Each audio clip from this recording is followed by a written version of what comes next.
Good morning, gardeners, and welcome to Tuesday, June 27th. My name is Catherine, and I created a show called Good Morning Gardeners, even though I can't grow green things because I am referring to gardening metaphorically. We're planting the seeds for a better day. We're starting our morning by getting in the right mindset to cultivate a better life for ourselves, better communities, and a better world. If you like this video, please give it a thumbs up, and subscribe if you would like to add Good Morning Gardeners to your morning routine. I do my best to wake you up with positive and mentally stimulating ideas, but sometimes I miss things. If you have something to add to the ideas I discussed today, please chime in the comment section below. Today is Micro, Small, and Medium-Sized Enterprises Day.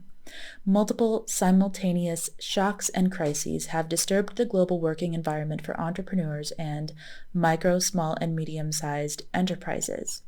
In addition, conflicts, commodity dependence, and geopolitical tensions and pandemics drive social and economic instability, making micro, small, and medium-sized enterprises extremely vulnerable to rising inflation and supply chain disruptions. Among the most vulnerable, women and youth-owned enterprises are often at risk of external shocks. These enterprises face limited access to affordable finance, capacity-building support, partnership networks, and global markets.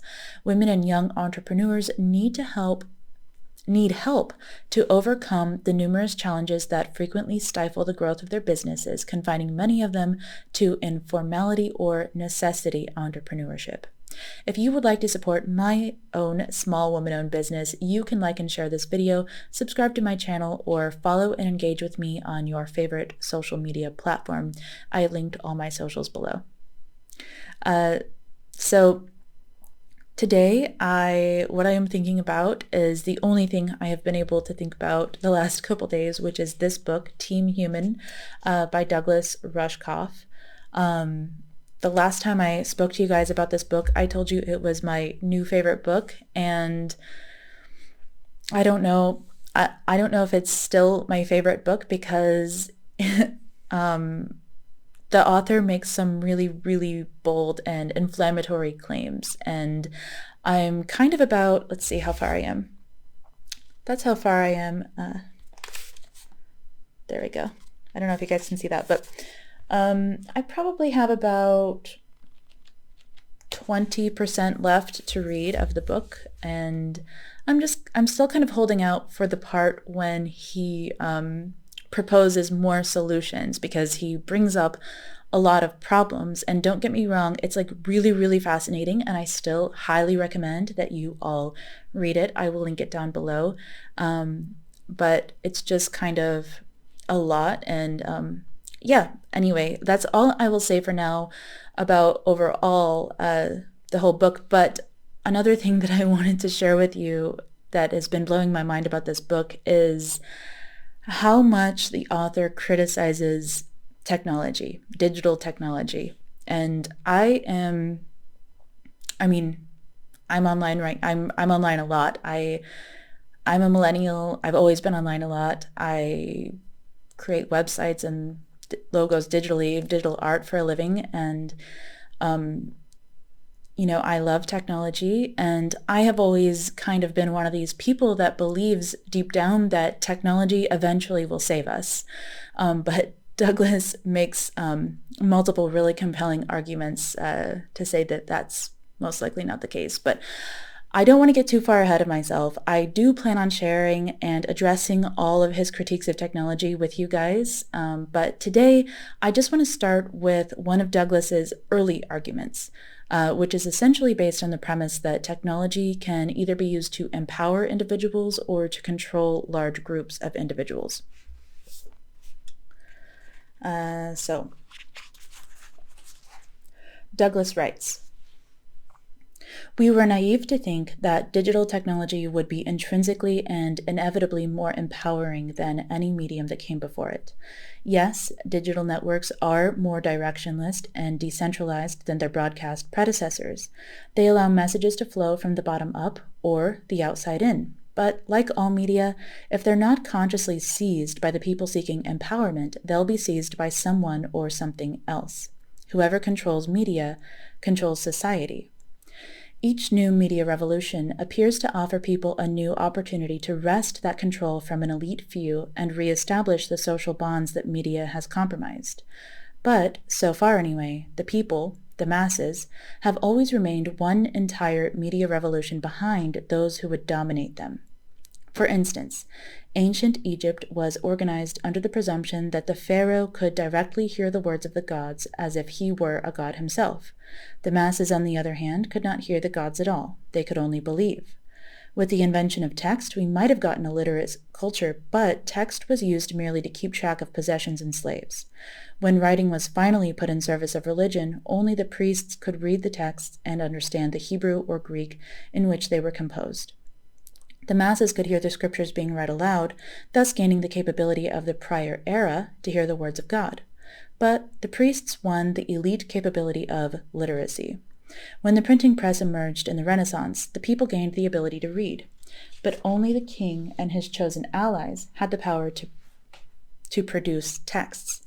Likewise, radio and television were controlled by corporations or repressive states. People could only listen or watch. With computers came the potential to program. Thanks to online networks, the masses gained the ability to write and publish their own blogs and videos. But this capability, writing, was the one enjoyed by the elites in the prior revolution. Now the elites had moved up another level and were controlling the software through which all this happened. Today, people are finally being encouraged to learn to code, but programming is no longer the skill required to rule the media landscape. Developers can produce any app they want, but its operation and distribution are entirely dependent on access to the walled gardens, cloud servers, and closed devices under the absolute control of just 3 or 4 corporations. The apps themselves are merely camouflage for the real activity occurring on these networks, the hoarding of data about all of us by the companies that own the platforms.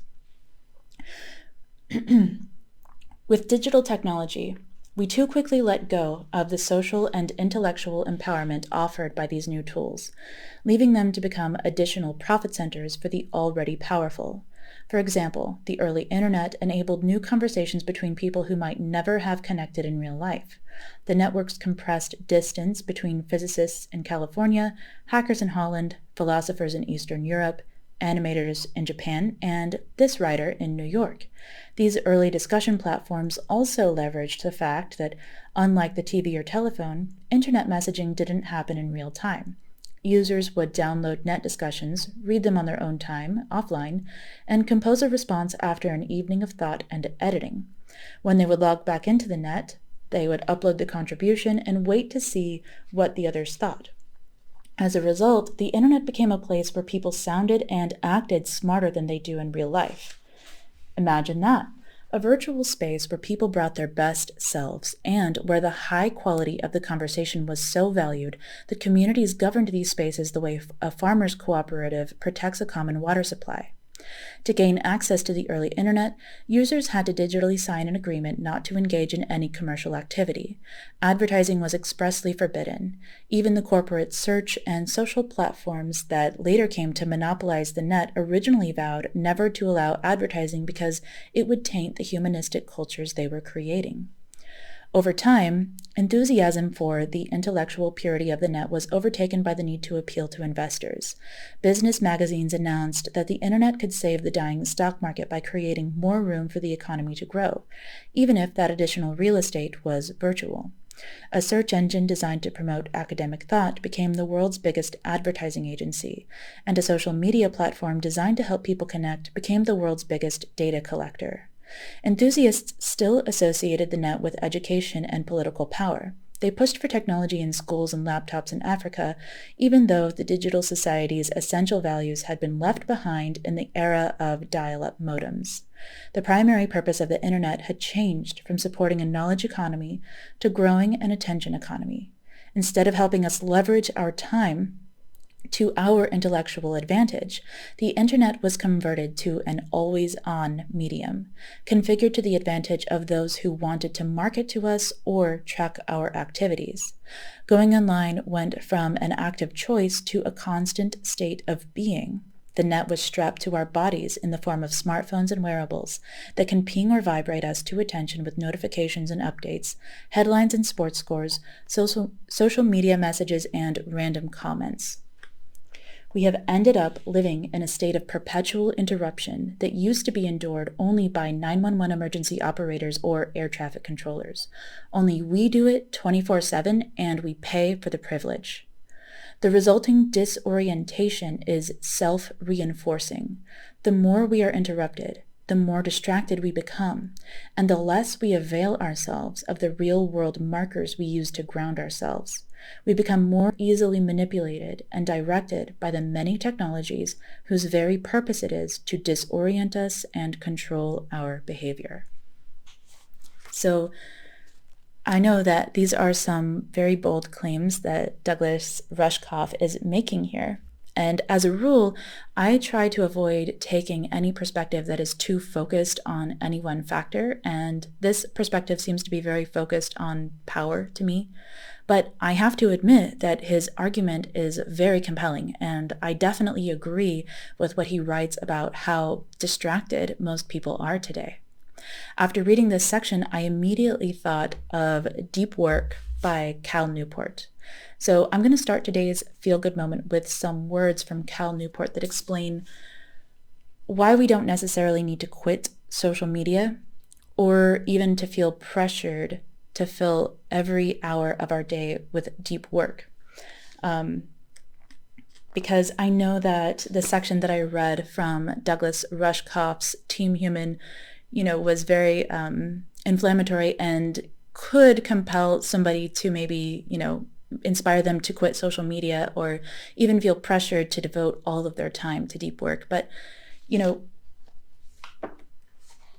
I definitely think that there's an advantage to scaling back how much social media time we spend, but I definitely don't think it is necessary to quit altogether unless that just really works for you personally. It's an individual choice, and you should only feel pressured to figure it out for yourself. All right. So Cal Newport writes,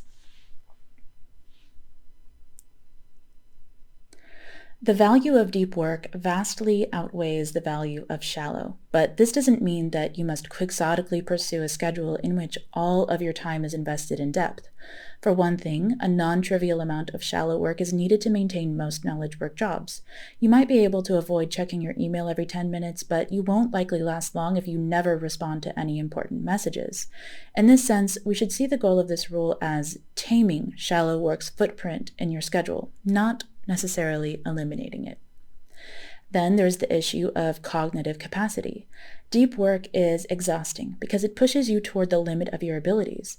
Performance psychologists have extensively studied how much such efforts can be sustained by an individual in a given day. In their seminal paper on deliberate practice, Anders Ericsson and his collaborators survey these studies. And they note that for someone new to such practice, an hour a day is a reasonable limit.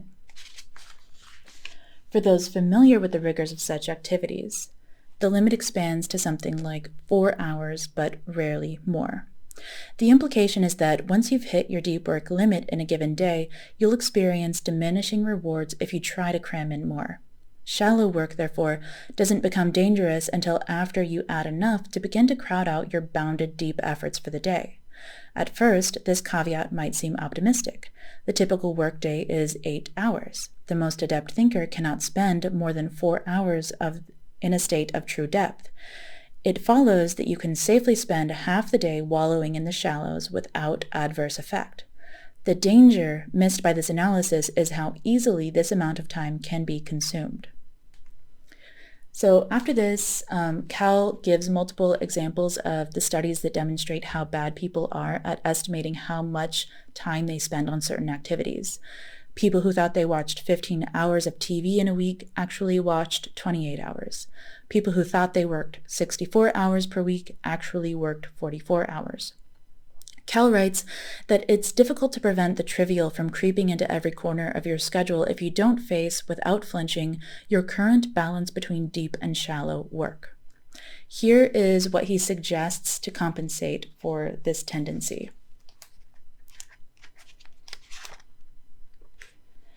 At the beginning of each workday, turn to a new page of lined paper in a notebook that you dedicate to this purpose. Down the left-hand side of the page, mark every other line with an hour of the day, covering the full set of hours that you typically work. Now comes the important part. Divide the hours of your workday into blocks and assign activities to the blocks. For example, you might block off 9 a.m. to 11 a.m. for writing a client's press release. To do so, actually draw a box that covers the lines corresponding to these hours, then write press release inside the box. Not every block need to be dedicated to a work or task. There might be time blocks for lunch or relaxation breaks. To keep things reasonably clean, the minimum length of a block should be 30 minutes. This means, for example, that instead of having a unique small box for each small task on your plate for the day, you can batch similar things into more generic task blocks. You might find it useful in this case to draw a line from a task block to the open right-hand side of the page where you can list out the full set of small tasks you plan to accomplish in that block. When you're done scheduling your day, every minute should be part of a block. You have, in effect, given every minute of your workday a job. Now, as you go through your day, use this schedule to guide you. It's here, of course, that most people will begin to run into trouble. Two things can, and likely will, go wrong with your schedule once the day progresses. The first is that your estimates will prove wrong. You might put aside 2 hours for writing a press release, and in reality it takes 2.5 hours. The second problem is that you'll be interrupted and new obligations will unexpectedly appear on your plate. These events will also break your schedule. This is okay. If your schedule is disrupted, you should, at the next available moment, take a few minutes to create a revised schedule for the time that remains in the day. You can turn to a new page. You can erase and redraw blocks. Or, as I do, cross out the blocks for the remainder of the day and create new blocks to the right of the old ones on the page. On some days, you might rewrite your schedule half a dozen times. Don't despair if this happens. Your goal is not to stick to a given schedule at all costs. It's instead to maintain at all times a thoughtful say in what you're doing with your time going forward, even if these decisions are reworked again and again as the day unfolds. So I personally have employed this method of time management for a few years now, and I must say that I highly recommend it. Cal is absolutely right that it is difficult to estimate exactly how long a task will take you, but in my experience, I have gotten better at estimating this over time. And for many projects, I don't even need to estimate this accurately. I will often simply work on a project for 2 to 3 hours every day until the project is done. He's also right that unexpected obligations and interruptions do come up. When this happens to me, this doesn't make my scheduling habit less useful. It makes it more useful because once I've dealt with whatever came up, I can pick up right where I left off because I have notes that tell me exactly what I've done and what I need to do next. And in light of what we read in Team Human today, I now believe that this habit is more important than ever, because if you can take control of your own time and attention, you can take back some control of your life. Sure, none of us ever has, total control over our life, but in my opinion, it's not worth handing over hours of mindless scrolling to apps that claim to connect you with others while mining your data and bombarding you with relentless ads. So, for our focus moment today, I would like to invite you to prepare to use Cal Newport's scheduling strategy. There's almost no downside to giving it a try since it's basically free, and as long as you already have a clean sheet of paper lying around somewhere, you're good to go. This could also very easily be done with a Word document or spreadsheet. So right now, I want you to decide what you're going to use to schedule your day. You can use a notebook, a blank sheet of printer paper, a digital document, or, as I like to use, a digital planner. And after you decide what you're going to use, I want you to decide when you are going to take 5 to 10 minutes to plan out every hour of your day. For example, you could intend to plan every hour of your day after you eat breakfast. Personally, I plan every hour of each weekday on the evening of the previous weekday, and I don't usually bother planning my weekends. So, for example, I am going to plan every hour of my day tomorrow, this evening.